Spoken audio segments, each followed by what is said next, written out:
அனைவருக்கும் வணக்கம். இந்த காணொளியில நம்ம என்ன பார்க்க போறோம் அப்படின்னு சொல்லி பார்த்தீங்கன்னா, தேர்தல் களம். இப்ப தமிழ்நாட்டுல பார்த்தீங்கன்னா, அரசியல், தேர்தல், எலக்ஷன் எல்லாமே இப்ப சிறப்பா போயிட்டு இருக்கு. ஸோ இந்த நேரத்துல நாம ஒரு டீச்சர்ஸ் நம்ம சேனல்ல பார்த்தீங்கன்னா, முக்கியமா அதிகமான டீச்சர்ஸ் நெறைய பேர் இருக்காங்க. அதேமாரி டிஎன்பிஎஸ்சி மாணவர்கள் நெறைய பேர் இருக்காங்க. ஸோ வேற வேற எக்ஸாம்க்கு படிக்கிற மாணவர்களும் பார்த்தீங்கன்னா, நெறைய பேர் இருக்காங்க. ஸோ அதுக்காக இப்போ நம்மளுடைய மாணவர் நலன் யார்? ஸோ நம்ம இப்போ படித்து நெறைய பேர் வேலை இல்லாம இருக்கிறோம். யுஜி, பிஜி படிச்சிருக்கோம். ஆனா வேலை இல்லாம இருக்கோம். வெறும் ரூ. 10,000 ரூ. 8,000லாம் வேலை செஞ்சுட்டு இருக்கோம். நெறைய பேர் Swiggyல, Zomatoல இந்த மாரிலாம் கஷ்டப்பட்டு வேலை செஞ்சுட்டு இருக்காங்க. அப்போ நம்ம நல்லா படிச்சிருக்கோம். ஆனா நமக்கு வேலை இல்ல. ஸோ வேலை அப்போ கிடைக்கணும்னா, அப்ப என்ன பண்றது? யார் வந்தா நமக்கு வேலை குடுப்பாங்க? அத பத்தி தான் நம்ம இந்த காணொளியில டீட்டெயிலா பார்க்க போறோம். இப்போ உதாரணத்துக்கு பார்த்தீங்கன்னா, ஒரு டிஆர்பி எக்ஸாம் நடந்துச்சு. வெறும் 2000 வேக்கன்சி தான். வேக்கன்சி அதிகமா இருக்கு. ஆனா நோட்டிஃபிகேஷன் பார்த்தீங்கன்னா, வெறும் 2000 வேக்கன்சி தான் குடுத்தாங்க. அதேமாரி 2,00,000 பேர் எக்ஸாம் எழுதுனாங்க. அப்போ 1% கூட பார்த்தீங்கன்னா, நமக்கு வேக்கன்சி நிரப்பப்படல. அப்போ அடுத்த வாட்டி யார் வந்தா நமக்கு அரசு பணிகள் அதிகமாக ஆக்கப்படும்? எல்லாரும் அரசு வேலைக்கு யாரெல்லாம் எல்லாரும் அரசு வேலைக்கு தான் முயற்சி பண்ணிட்டு இருக்கோம். அப்போ யார் வந்தா பணிகள் நிரப்பப்படும்?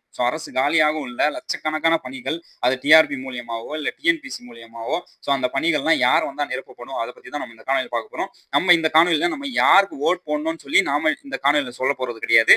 இந்த காணொளியில 4 பேருடைய தேர்தல் அறிக்கை நம்ம ஆ டீட்டெயிலா சொல்லப் போறோம். இப்போ தேர்தல் அறிக்கையில பார்த்தீங்கன்னா, முக்கியமா அரசு பணியாளர்களுக்கும், இந்த வேலை தேடும் மாணவர்களுக்கும் சில விஷயங்கள் சொல்லியிருக்காங்க. ஆசிரியர்களுடைய பணி நிரப்பப்படும் அப்படின்னு சொல்லி சில விஷயங்கள் சொல்லியிருக்காங்க.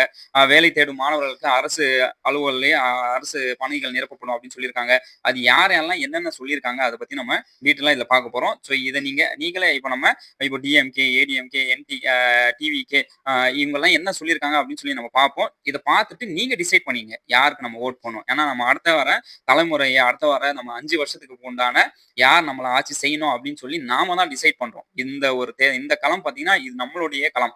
நாம யாருக்கு டிசைட் பண்றோமோ, நாம யாருக்கு வோட் பண்றோமோ, அவங்க தான் நம்மள ஆட்சி செய்வாங்க. அப்போ நாம யாருக்கு வோட் பண்ணணும்னு சொல்லி நாமளே டிசைட் பண்ணோம்.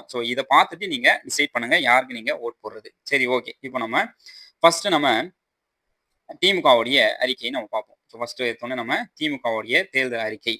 இதுல அரசு பணிகளுக்கும், ஆசிரியர்களுக்கும் என்ன சொல்லியிருக்காங்க அப்படின்னு சொல்லி நம்ம பார்ப்போம்.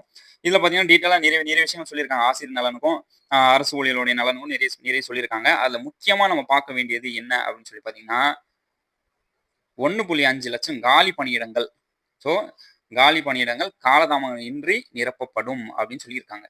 காலி பணியிடங்கள் இவங்க வந்தோடனே பார்த்தீங்கன்னா, அது டிஎன்பிஎஸ்சி இருக்கட்டும், டிஆர்பி இருக்கட்டும், என்னென்ன நிறுவனங்கள் அரசு நிறுவனங்கள்ல இருக்கிற இப்போ இவங்களுக்கு தான் தெரியும். ஏன்னா இப்போ கரண்ட் இவங்க தான் ஆட்சியில இருக்காங்க. அதனால இவங்களுக்கு தெரியும் எத்தனை காலி பணியிடங்கள் இருக்கு அப்படின்னு சொல்லி. அதனால டைரக்ட்டா இவங்களே குடுத்துட்டாங்க. 1.5 லட்சம் காலி பணியிடங்கள் இருக்கு. அது காலதாமதமின்றி வந்தோடனே அவங்க நிரப்பப்படும் அப்படின்னு சொல்லி இது திமுகவுடைய தேர்தல் அறிக்கை. சரியா? ஓகே. அடுத்து நம்ம ஏடிஎம்கே அதிமுகவுடைய தேர்தல் அறிக்கை பார்ப்போம்.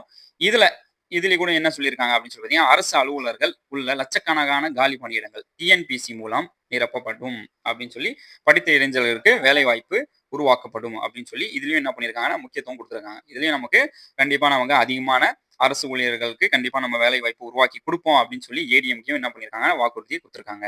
ஓகே. அடுத்து நாம் தமிழர் கட்சி. நாம் தமிழர் கட்சி படித்தவர்களுக்கு, படிக்காதவர்களுக்கு அரசு வேலை.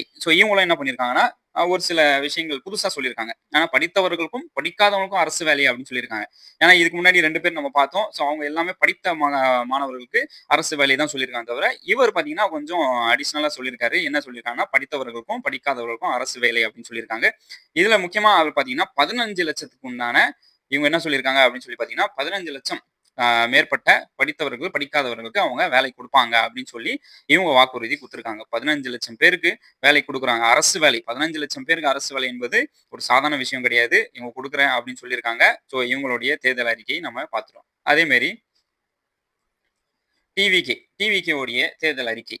இவங்களும் பார்த்தீங்கன்னா, இவரும் என்ன சொல்றாரு அப்படின்னு சொல்லி பார்த்தீங்கன்னா, டிஎன்பிஎஸ்சி, டிஆர்பி, டிஎன்இபி காலதாமத போட்டித் தேர்வுகள் நடத்தப்படும். இவங்க என்ன சொல்லிட்டாங்க டைரக்ட்டா போட்டித் தேர்வுகள் காலதாமதமின்றி டிஎன்பிஎஸ்சில இருக்கிற, டிஆர்பில, டிஎன்இபில இருக்கிற போட்டித் தேர்வுகள் போட்டித் தேர்வுகள் நடத்தி அவங்களுக்கு நம்ம கண்டிப்பா பணிகள் நம்ம நிரப்பப்படும் அப்படின்னு சொல்லி சொல்லியிருக்காங்க. அதே மாரி இளைஞர்கள் தொழிலுக்காக 25,00,000 பேர் நிறைய விஷயங்கள் இவங்களும் என்ன பண்ணியிருக்காங்க சொல்லியிருக்காங்க. இப்போ நம்ம இந்த 4 பேருடைய வாக்குறுதியும் பார்த்தோம். இதுல யார் உங்களுக்கு சிறப்பா தெரியிறாங்க?